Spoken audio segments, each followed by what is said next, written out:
Well, there's nothing like the tournament. I mean, it's one thing that hasn't changed. Everything else has changed in college basketball, but the excitement of the Thursday, Friday, Saturday, Sunday first weekend is second to none, and I'm just happy that we get to be a part of it. I've got a good basketball team that has played awfully well, and yet our margin for error is very slim. So it's a unique team in a lot of ways, but a fun team to coach and a very connected team, and looking forward to seeing what we can do. Thanks, Coach. Let's open it up for questions. We'll start on the left side here in the third row.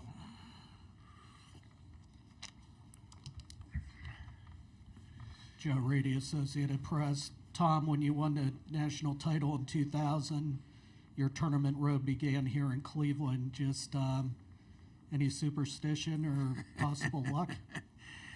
Yeah, I got the same socks, underwear, and hat on, but other than that, no, it was interesting. I called one of my former assistants who's now with the Phoenix Suns, and he said, we started in Cleveland. I was on the bus on the way down here, and I talked to Mateen Cleaves, and of course, I just wish it worked that way, but I'm not sure that's God's plan. It's great. It brings back good memories, but the sad part is none of my guys were born then, so so I'm not sure they're thinking, "Whoa, yeah, we started back then." No, I am. I was born before that, but no, it was good memories, and we did start at Cleveland State. We played at then, and I'll never forget it, even though it's been too long ago. Front row here, right on the right side. Travis Nelson, Wilby News Herald. Coach, you talked about just the Cleveland start there, but also this other connections of this year. I mean, you got obviously with your relationship with Phil Martelli Jr. and then Vandy being here, and then, just talk about just other connections. It feels like things are just coming full circle for you, 25 years later. Yeah, his damn dad is in my locker room right now, and thank God he brought his wife with him, so there's a little joy in the locker room. But Phil's been a good friend, not forever. We became good friends in a short period of time, and working on some of these crazy things that are going on in college basketball, and I have incredible respect for him, and both his sons, I know got into it. Jimmy's at Penn State, so he's in our league, and of course Philip has done an incredible job. I mean, the job he's done there in 2 years is remarkable, and I think he's destined for stardom, and we have a lot of concerns. He's got a unique team with their size and everything, but they play hard. I built my team on playing hard and rebounding well. They rebound the ball really well. They play really hard, and they've got some unique matchup problems for us. So I'm looking forward to the game, but I'm just making sure Phil, he was at Michigan for a while as an assistant. He's probably giving him our scouting reports because blood is thicker than water, and I guess I don't blame him. Back to the left side here in the second row, Coach. Dan Lobby, Cleveland.com. Coach, Jeremy Fears was telling us that he kind of thinks you guys have two starting fives with all your depth. How has that helped you guys, and how important is it to have that bench group? Well, we've outscored teams on the bench. It's been incredible. We've gone a lot of games where we've had all 10 players score. I mean, it's unique. And yet, as normally should happen and could happen and would happen, as people started, Jeremy and Jace, they started separating. I definitely have 7 starters that I could start at any time, but there is getting to be a little separation. Guys are playing, but we're still playing 9-10 guys. And I think what it does is it helps the chemistry, it helps the camaraderie. They pull from one another, makes the practices better. And one thing I think I've found out, now I'm not a doctor, I'm not a medical guy, but we've had less injuries, like none, all year. And I don't think in my 30 years that's ever happened. And it's because both in practice and games, I don't think we're wearing people out as far as ourselves. Hopefully we're wearing our opponents out, and that's helped a little bit. But I think mostly it's the chemistry that it's helped, and guys pulling for one another. Flip it back to the right, starting right here in the third row. Justin Williams from The Athletic. Coach, is it strange or humbling to coach against guys like Phil Martelli Jr. or Richard, who are the sons of kind of your peers in the industry? Is that a backhanded compliment or what the hell is that? You know, you can just say it if you want to say it. But you want to add one more thing, you know, and I'm coaching one of my former players' sons who happened to win the games here to get us to a championship, and Jason Richardson and with Jace. So, yeah, you know, I'm not coaching anybody's grandsons, and I think it's an honor to be able to coach against some of your friends' sons, because they're your friends because you respect them, and you respect them, which means they probably raise good kids.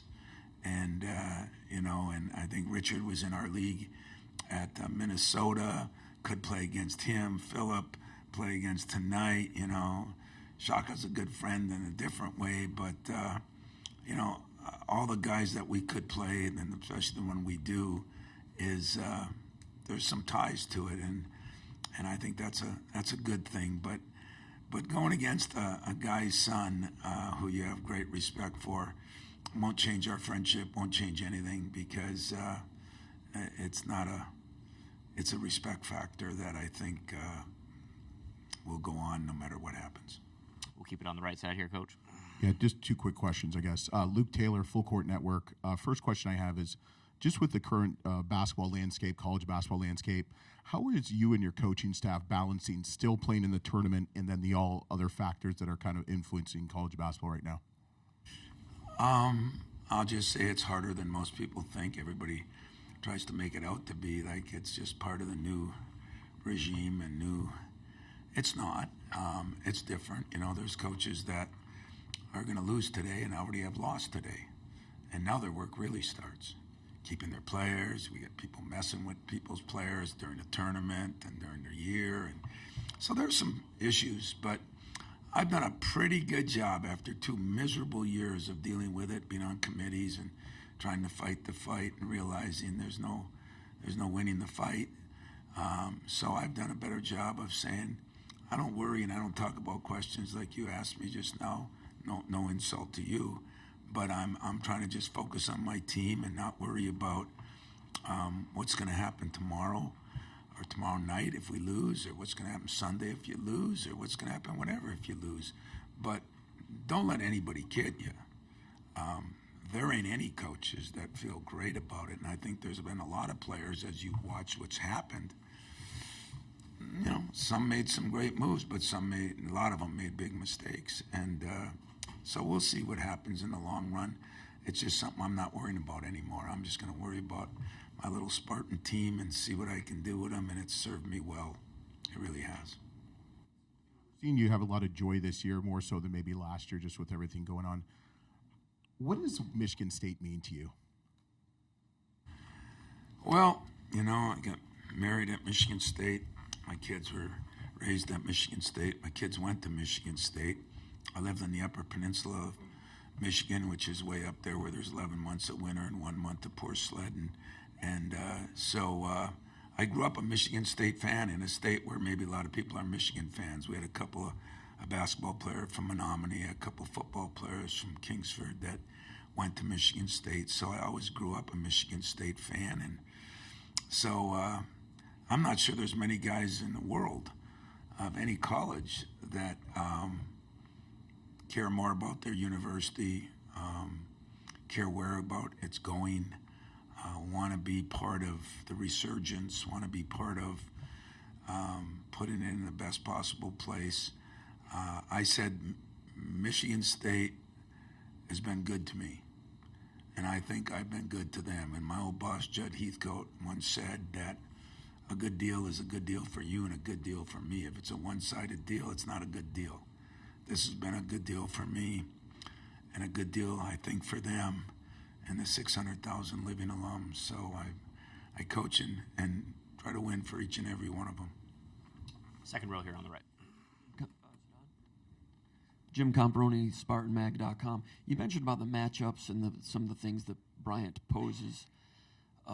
Your team has worked with some big lineups and small lineups. How do you feel that has come around, and will this be a game in which you might need to do that? And how important is Cohen Card defensively with his versatility? You've been working with him through the course of the years. Is he important for this one? And Colin Carr has been one of our guys that has gradually, his shooting has improved so much, and his defense and his ball skills, and his best basketball has been the last month. And I think, this tournament could springboard him into a whole nother level next year. And so I think he will be important. I think one of the strengths that most of my teams have had over the years is we had some versatility. We could play big, we could play small. When we won the national championship, we played Wisconsin. I think the score was 2-3 at halftime, or 17-19, each one, whatever one you want to pick. And then 2 days later, we played Florida and scored 90 points. I think that's kind of been our motto, and that's been, we won't try to just impose who we are. We should be versatile enough that if we have to play a different style, it's all about winning. Whatever you got to do to win, and I kind of grind that into my guys. And so if we got to go big, we'll go big. If we got to go small, we'll go small. We want to run and do all those things. If somebody slows it down, I think we're equipped to play a lot of different ways. And I think that's one of the things that have helped us in this tournament over the 27 trips we've been here. All the way to the back on the right side, Coach. Hey, Tom. Jeff Hathorn at KDK Radio. How do you view the value of the mid-majors to this tournament? Well, sometimes I hate them, but most times I love them because, let's face it. The first thing I told my team, the first night we had a team meeting right after the selection. I said, you have uniqueness in your coach. There's things you like about me, things you don't like about me, but one thing you should know is I have experience. I've experienced the 215, with a great team getting beat by Middle Tennessee. I've been a 7 seed and made it to a Final Four. We've kind of did it a lot, a lot of different ways, and been involved in some upsets, and I've been involved in some upsets the other way. I think the difference with basketball and March Madness, what makes it so spectacular, but so,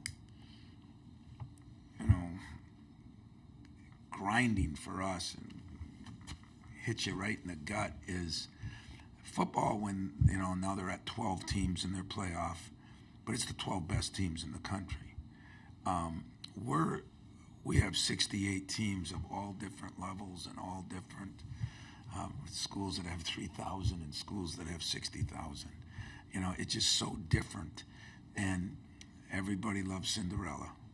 My mom was probably, if she's pulling for him tomorrow, she's 98 3/4 years old. I'm going to be mad at her, but everybody loves the underdog. Everybody loves the small school. Everybody loved when Valparaiso, I still remember the shot and the things that have happened, and I have great respect because those guys got to coach without some of the things we get at our level.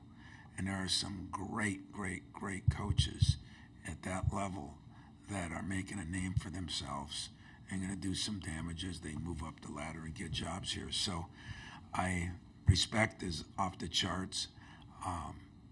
Do I ever see the tournament going to just, there's times I'd say yes, like when we got beat. But this is what makes it. This is the difference with the NCAA basketball tournament compared to just about any other tournament there is. We got 3 on the left side, starting in the third row, Coach. Tom, with the expanded conference this year and some of the road trips you had to take, does that become an advantage this type of year because of the amount you've had to be on the road and playing in different places? In fairness, most of us in the Midwest, had to take one trip out there. In fairness to our brothers in the West Coast, they had to take 3 trips sometimes. And I think what's going to help us is we've had some tough trips where you come back and then all of a sudden you're playing 2 days later, and you don't have a lot of prep time, and that's what happens in this tournament. If you win tomorrow, you got a day to prepare, and then you play again, and then you get a week off. But the quick turnarounds, I think the league and the way it is helps prepare us. The travel, if we got out of this one, we traveled to Atlanta. It's not like we're traveling to Hawaii. I don't know what the travel does for some of them, but I think it does prepare you for adversity. You know, we went on our first couple trips, plane problems, weather problems. You know, you don't usually have those at this time of year, so we have no excuses. Row 2 on the left side. I was asking your guys if they remember the first time you yelled at him, and Jace Richardson said it took a couple months. So I guess my question is, what took so long? You know, you guys are something, man.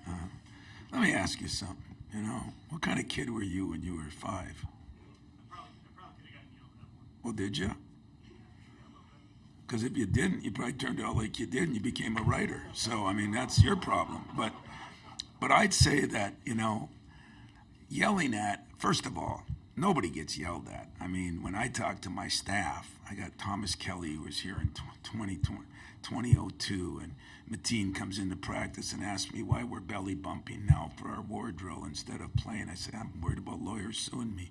So, to be honest with you, you don't have to yell at your child if he doesn't walk into the street, if he goes to class and gets good grades. You know, what is the word insanity? It's when people do the same thing over and over and over wrong. If you let that go in coaching, you're getting fired. Your team's not winning. And most importantly, whether you believe this or not, that player that has a dream of where he wants to get doesn't get there. And so Jace is like a 3.9 student. He speaks more languages. I don't even understand him. He's worldly. He works on his game. He doesn't make a lot of mistakes. If he does, I'm going to tell him. But if I tell him once, it probably hits home. Other guys need a little more pushing, you know, and some guys need a lot of pushing. But you don't yell at people like you used to in the good old days where you could have some fun doing it and then you could laugh about it after. You know, my reunions are more about all the fun we had. You just don't look at it as fun. But when you accomplish championship level, I mean, let's take a look at some of the guys, you know. I mean, I grew up with Saban. Me and him started together. You know, sometimes he's not the happiest guy. I love him. I think he's the best because our job is to push people to do things that they don't even think they can do. Our job is to make them compete at a level that they have no clue how to get there. And most of their parents have no clue how to get there. Once in a while, you get lucky and a parent was a player. But that's hard to do, and so, yeah, and you get a very small time to do it in. So, yeah, Jace, you know, doesn't do a lot of things wrong. I got some other guys that, you know, what the hell do you want me to do? Get on my knees and say, would you please guard somebody for the 4,800th time? That doesn't work either. Third row on the left side. Tom, you've reflected on what this place was, 2000, what it meant to you guys going on that run to the title. A while back, it almost became your home. You were rumored to be the head in line for the head coach of the Cavs. I know it's worked out for you in Michigan State, you could say, but have you ever wondered what might it have been like if you were a coach of the Cavs? Yeah, walking in the door today, I did. You know, I mean, you wonder. I don't regret. I had some great opportunities in the NBA, and you know, everybody has a choice to make, and I made my choices. But I'm just blessed that I had opportunities, and you know, and times have changed too. Who knows what coaches will do nowadays compared to what it was like 25 years ago? You know, our world has changed a lot. I get a kick out of people when they say, "Man, you got like pro rules." I always say, "Which ones are those?" We don't have free agency. We don't have a salary cap. We got beyond pro rules. So I never had a bad year. Or things went wrong, and I said, "Boy, I wish I was, you know, in the NBA or something." I have tremendous respect for the coaches in the NBA. I think the coach here has done an unbelievable job. One of my former GAs is one of the top assistants here, Jordan Ott. I follow all my friends in the NBA, but No, I did it my way. I picked and choose what I wanted to do, and I was lucky enough to work for people at Michigan State that kept me around, and it's worked out pretty good, and I'm cool with that.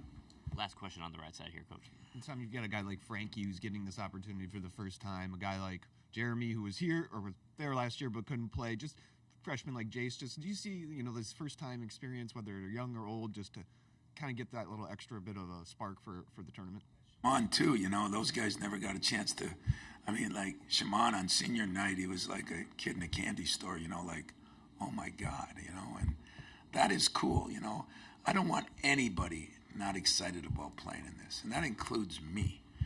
And sometimes I got to slap myself to wake up and say, wow, there's so many guys that don't get a chance to play in this year. I got some good buddies that just didn't have great years, and they're not playing in it.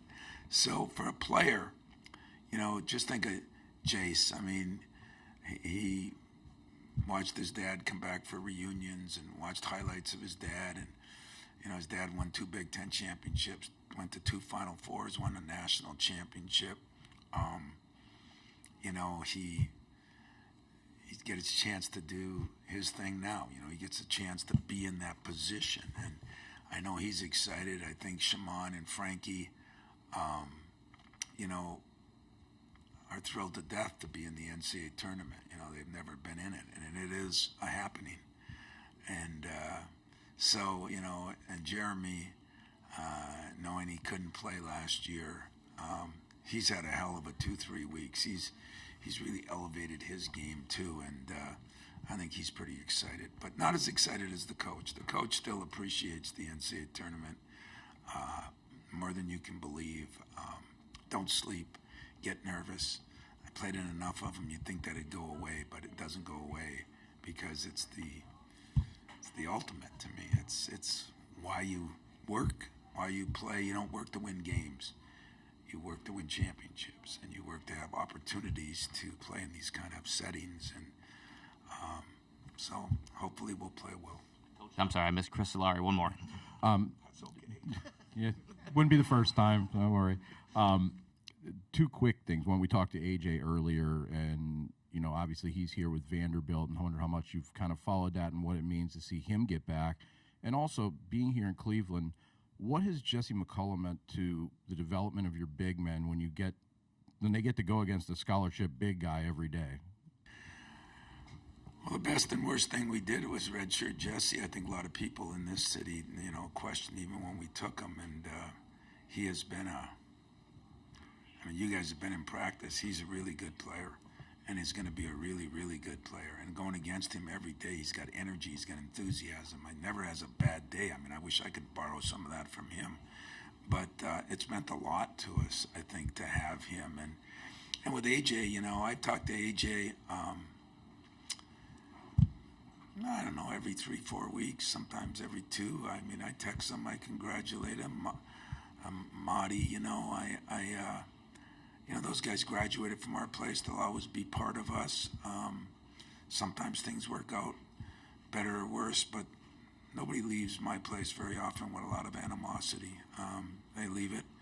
I tell them the truth. They tell me the truth, and it works out. But I am pulling for AJ. Ironically, I got a nephew that is an assistant coach at Vanderbilt, and so I double pull for him. But I want him to be successful. I really do. I don't sit there and say I hope he fails if that's what anybody thinks, because he's a graduate of Michigan State. He's part of my family. He'll always be part of my family. And his dad came up for a football game, and AJ came up for grind week.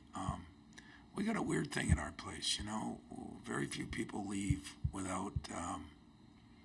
They might not always be happy. I might not always be happy with them. But I think for the most part, there's always respect, because there's always communication. I'm not afraid of controversy, and most of the guys I coach, by the time they're seniors, they're not afraid of it either. And that's a good thing. Thanks, Coach. Best of luck. Thanks, guys.